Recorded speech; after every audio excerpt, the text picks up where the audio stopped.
Welcome to the Words That Change Lives podcast, helping leaders, coaches, and small business owners to 10 times the impact of their message. Join us as we delve into the art of powerful language, enabling you to speak with unwavering honesty, communicate authentically, and create a lasting impression with every word.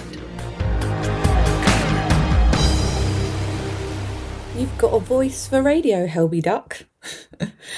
This cheeky and yet affectionate statement from my dearly departed wonderful dad is the reason why I'm talking into this microphone in my daughter's bedroom because of the sound insulation and speaking to you today. But before I tell you that story, I want to say hello, welcome, and a great big thank you for listening.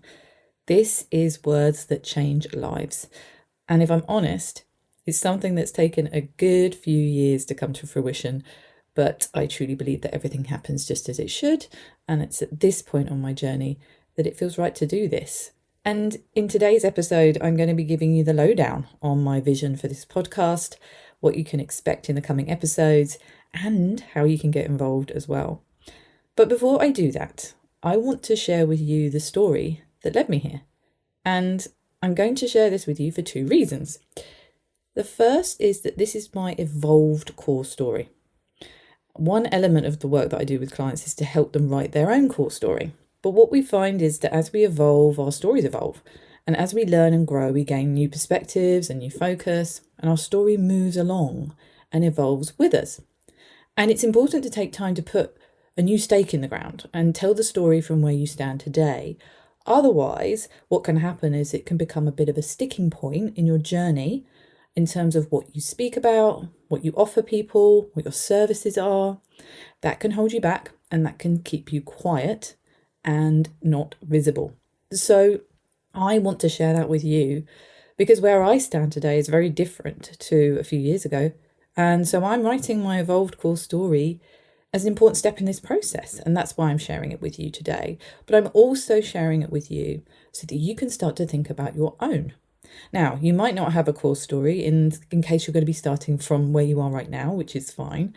Or you might already have a story that it needs to be evolved, your own evolved core story, and what that looks like for you. So in this episode, I'm sharing my story. And in the next episode, I'll be sharing step by step how you can write your own evolved core story based on the story I'm sharing with you today. So here I go. And the starting point of this story isn't my dad telling me I had a voice for radio. It goes back further than that. It goes back to when I was a kid and I was a people-pleasing Pam. You see, I was very shy as a child. I was very self-conscious about how I looked, and I went red when people looked at me. Blushing was a huge problem all the way from the start, when I was very young. And then as I got older, it actually got worse. So because of that and because of other things, it was a learned behaviour to forego my own needs to ensure a secure attachment with people. That's essentially, what I learned as a young person, that actually if I do meet other people's needs, it means maybe, they'll love me or whatever it might be. And this mantra sort of developed in my head: if you don't speak up, you aren't heard. And maybe that's a good thing to not speak up. So I didn't speak up and I wasn't heard or seen. And as time went on, I became inwardly resentful about that. But I tried in many ways to fit in. Because I was slightly awkward as a child, I tried to be the cool kid at school. I was actually having a conversation with my friend at the weekend about this, who was a sad kid with me at school. And I used to do things to try and fit in all the time. Like, all the cool kids were at the back of the bus. And we wanted to go to the back of the bus. We went to the back of the bus and got bullied, so we came back to the front. I was always trying to be someone else to fit in. And what happened was, over time, I discovered that confidence came from somewhere, and I could put on a bit of an armour. And I discovered that in dance and theatre. I joined the local Amdram pantomime group, and I found that when I was on stage, I didn't feel like that anymore. The blushing didn't happen because I had like a form of protection. And this became my confidence mechanism in order to be able to show up And I started to develop it in many different ways. And it led through to when I became employed. And my first proper job after doing my A-levels was at Virgin Atlantic Airways. And I started in the call centre and found anybody in a senior position intimidating. I would go red if I felt put on the spot.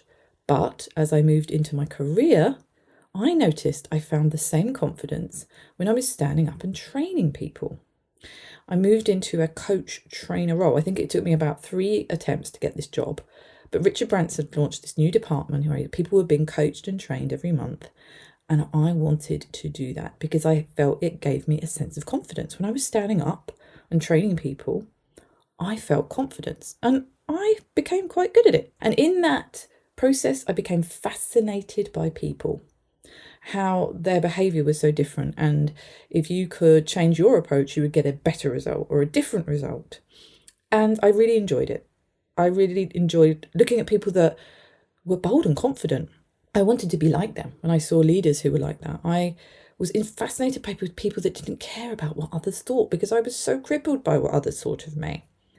I was really fascinated by popular people that drew others to them like a magnet and what it was that enabled them to do that. And as my career progressed and I moved from learning and development into leadership development, I was told quite frequently that I had a flaw. And that was I was too nice and too quiet, not assertive enough, and I didn't put my hand up enough. I didn't put myself forward for things, so I wasn't necessarily seen as top talent because I wasn't making myself known. It was an issue. It was a problem. And the people that needed to make decisions about me weren't seeing that excellence. Even though some people were seeing something really good, I wasn't shouting about it enough. So I discovered a different way through because I didn't naturally have this confident, assertive, outspoken, or even just spoken persona. I developed a strength that I already have and used that, which was empathy. Kill them with kindness, they say, right? But I was really good at listening. Instead of maybe speaking, I was really good at listening. And so this became my weapon. It was my way of succeeding because I could actually influence people through listening because everybody wants to be heard, right? And it was holding space through my coaching and, my training and having conversations with people and stakeholders that I was able to listen and influence them through that. And it did get me a good climb on the career ladder. I worked myself up to a really good place by using those strategies of the confident persona of standing up in front of people and of listening. In my personal relationships as well, it was also a strategy that initially would work, but eventually would bite me on the bottom. Not speaking up and not being heard, of course, would lead to, problems and frustrations. And I remember a moment on the journey when I was in a bad place. I was a new mum. I was very sleep deprived and crippled by not being able to speak up and communicate what I needed. I wasn't able to articulate myself for fear of something. And so I stayed quiet and silent. But the problem is when we do that, we chew on those words internally. And that actually isn't healthy and it does us some damage. And that's what happened to me. I just let those words chew over internally, never to be spoken. And this is all on me. I take full responsibility for this, for not doing that, for not being able to speak up or not finding a way to do that and get my needs met. And I did that, through my teenage years and young adult years. It's a mechanism I'd built up to achieve what I wanted, but it would only get me so far. If I was ever going to build more successful relationships or be more successful in all areas of my life, I needed to unlearn some old patterns and start learning some new ones, some more beneficial ones. I had to learn to speak up, to be heard, and to be taken seriously. And when my marriage ended, I found myself on a new landscape with the ability to tread new pathways in my communication. It was a real opportunity for me to be honest, to state my needs and boundaries, and to centre myself. And when I say that, it's a term that isn't a selfish term, it's when you center yourself, you're working on yourself as being the cup to fill, as in your personal development, your strengths, your skills, so that then you can be of benefit to everybody else around you. It's about self-love and self-care, but it's also about not centering other people and being validated by them and seeking happiness by their happiness. So that was something that I really, really did need to learn. And a turning point for me was when I sought counselling after the first period of difficulties in my marriage. And the counsellor sat across from me and said, "You do realise that you're capable of far more than where you place yourself right now." It was a huge eye-opener for me. Massive. It was like a light went on, and it was a phrase that I would actually hear again multiple times in the years to come. And here I learned that I first needed to love myself and de-center other things, other people, in order to feel more confident in my voice. And that meant getting really clear on my needs and my values and asking that they be met, which was actually something that was very, very alien to me. But I did some proper work on this. I did lots of inner work and personal development and counselling and coaching. And this sparked the first throes of courage, which became my new value. And it set me on a new path in my life and business. And this involved setting up this business, which I am running now, and taking steps to share my then core story on the TEDx stage. Now, one thing that I haven't shared here is I ran away from my corporate career because of my crippling self-doubt and my ability to not speak up, and felt like any of the skills I'd had just left me in motherhood, which is what that TEDx talk is about. And when I went through this newfound awareness, I decided to prove to myself that I hadn't stood up in front of a group of people in a long time after leaving the corporate world. This I could prove to myself that I had it. I still had it. I was able to stand on a stage in front of a room full of people. I was able to communicate confidently. And I put myself forward for the TEDx talk, and with 24 hours notice landed the talk at the Brighton Dome. 1,500 people. I hadn't stood up in front of a room full of people in a good few years, and this was my first time. And if you want to hear that version of my core story, to compare it to this one, you can find it on YouTube. It's called The Impact of Motherhood on Confidence and Career.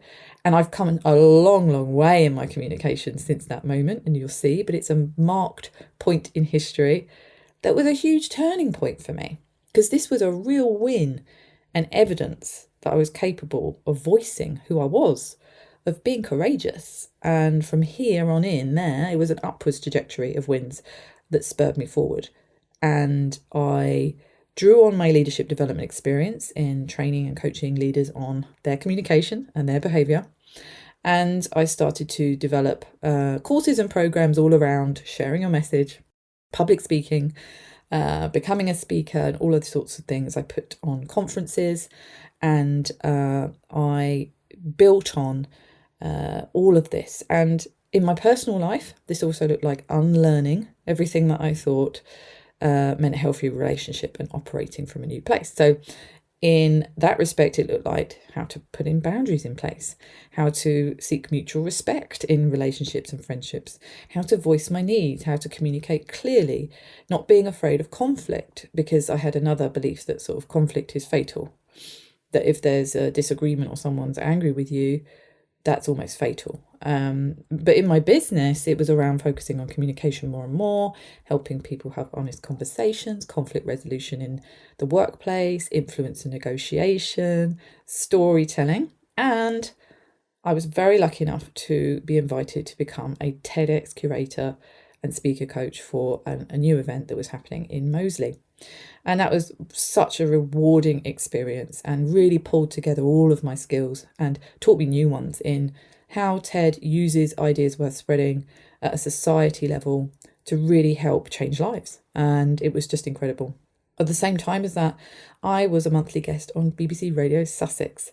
And this is where, my dad used to tune in every month and listen to me as I went through the newspapers and found all the stories to gossip over with the radio host. And the more that I learnt in my personal life, the more I focused on it in my business life. And it was kind of like the two journeys were running parallel. and I was taking from one, feeding it into the other. But words and their power were at the centre of this dual journey in life and business. But you get curveballs, right? And these newfound skills and this unlearning and this new confidence and assertiveness had a curveball, and I slipped back. I slipped back into default mode without even knowing it, actually, when 4 big life events happened at the same time. So for me, it was the separation and then divorce of my marriage. I had a health scare. I lost my dad, and my mum became very poorly in the span of about 8 months. Shortly following that, there was an isolating pandemic. And that year, I had secured many, many in-person business events that all got cancelled in the 3rd week of March. So there was that, and the homeschooling as a single parent, which I'm sure many people can relate to in the pandemic. It shot me right back into my old unhelpful patterns. And I want to share that because I don't think we're ever, truly fixed and done. It's always going to be a journey, not a destination. And, even more recently, I find this all the time. I get the tests thrown. And I handle things maybe not the way that I should, but I learn from it and I do it different next time. And in the main, it's way better than it was. But life can throw curveballs and you can have knockbacks. But the good thing, after all of those life events happening and the pandemic, was that the newer foundations were still there. I had the new skills to have honest conversations, to have boldness in being honest, to not be afraid to go to difficult places, to not be afraid of what people were thinking, to honour my needs and realise when things, work, people or relationships were not serving me, and that I can do something about that. A new version of me was definitely evolving. And this happened as I was also transitioning in other areas of my life. Kids go into a different stage of need as they get older. New relationships forming and old ones ending. A new direction in my business and how I wanted to show up in the world. And it was remembering my dear dad's words, "You have a voice for radio," that set me in a new direction. I realised there could be more power in my words and I could help people in a different way using my voice. So I took a course in radio presenting because of what he'd said, and I'd lost him since then. So I really wanted to move that forward in his legacy. And I took a course in radio presenting and landed a co-hosting spot on Radio Reverb in Brighton, presenting the Brighton Business Show with my good friend and colleague, Lisa Moore. We loved this gig. It was amazing. We got to record in a studio. We got to learn how to work all the buttons, and we interviewed guests. It was a fantastic experience. And it was all of these events that would one day lead me here. And what it all boils down to is words. It's the power of words. Words have been the overarching glue of my entire life and career. And as a result of this journey, of the challenge and the learning, of getting it wrong and testing it out, I've come to realise 3 truths, which I'm going to share with you now. And the first one is a voice not heard is a life not lived. You see, too many people I meet, whether they be an employee, a leader, a client or a friend, find it difficult to speak up and be heard. Of course, this was me too. This was me and still is in some situations for a vast majority of my life and career. But I feel so passionately about this now. What about all those ideas and needs that go unnoticed, that go unfulfilled and unspoken? What about those? The risks not taken, the experiences not had because we can't speak up and share our thoughts. So I really feel it's my purpose and mission to not only continuously work on this every day for myself, but to help others just like me, just like you, just like many others, and many people in different cultures, in different areas, to have a voice. And everything I do, from my corporate work to my private client coaching to my role as a TEDx coach and as a friend too, I really, really do believe that motto, a voice not heard, is a life not lived.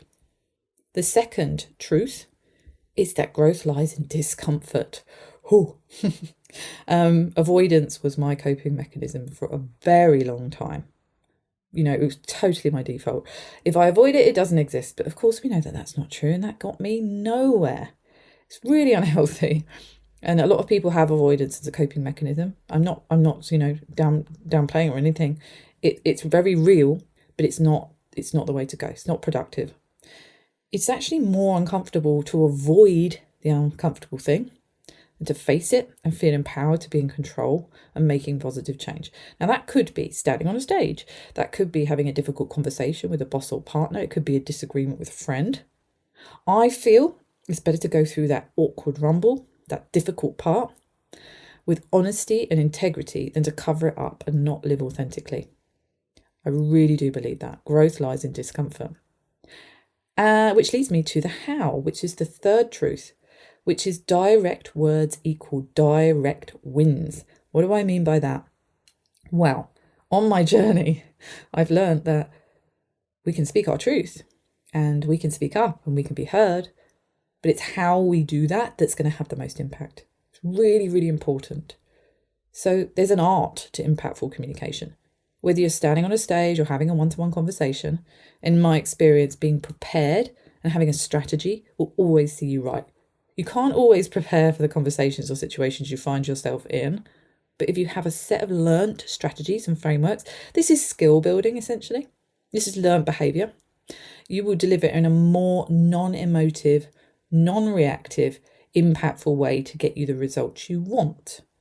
It's a conscious decision to enhance how you're delivering that information, whether it be a talk, a TEDx talk, a pitch, a presentation, having a difficult conversation that you want an outcome from.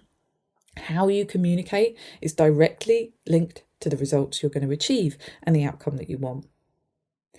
And so here we are, in this place, in this room with this microphone, and on the edge of all that, I want to share with you these golden nuggets. And over the next episodes, that's what I'm going to explore. So here's what you can expect from Words That Change Lives. I'm going to have a number of conversations with some industry experts and people of note in the area of communication. These episodes will be called Candid Conversations, and I'm speaking with people from all different niches and industries with a viewpoint that we will explore candidly, because of course I'm practicing what I'm preaching here, and understanding how our words can change lives from different perspectives. Another format to some few episodes I'll be delivering is head to head. Now, this is where I don't go up against, but I have healthy discussion, sometimes debate, with another person who might have an opposing view to something that is all around communication. So these ones will be interesting. There will be a versus involved, and we will look at both sides of the coin and explore that in a way that is, healthy and productive. And even if there is disagreement, it can be productive. Then there are the sound bites. Now, this is a sound bite that I'm sharing with you now. This is where I practice what I preach by giving you the skills, the strategies, the frameworks, the methods to enhance the impact of your communication, whether that be on a stage, whether that be in front of a room full of people, or whether that be one-to-one conversations. I'm going to be sharing the skills that you can put in place to maximize the impact of what you're saying so that you can change lives as well. And I want you to join the conversation. I want this to be an interactive experience. I want to hear how you're getting on. So each episode will have a call to action, and then you can either email me to share your thoughts, hello@helenpackham.com, or you can share your thoughts online with the hashtag Words That Change Lives. And we can start to build a conversation around this, an honest, open, interactive conversation. So the call to action for this particular episode is to start to think about what this means for you. What have I said today that has resonated with you in terms of your words and your voice and your story? Because in the next episode, I am going to be sharing with you how to write your evolved core story. If you don't have a core story at the moment, it will be your core story from where you are today. But if you already have a story and you want to update it, then this episode is for you, and I will look forward to speaking to you next time. Thanks for listening to Words That Change Lives. Please rate, review and follow on Apple Podcasts or wherever you listen to your podcasts. It really means the world and helps me to reach more people so that we can all harness the power of our words and change lives for the better.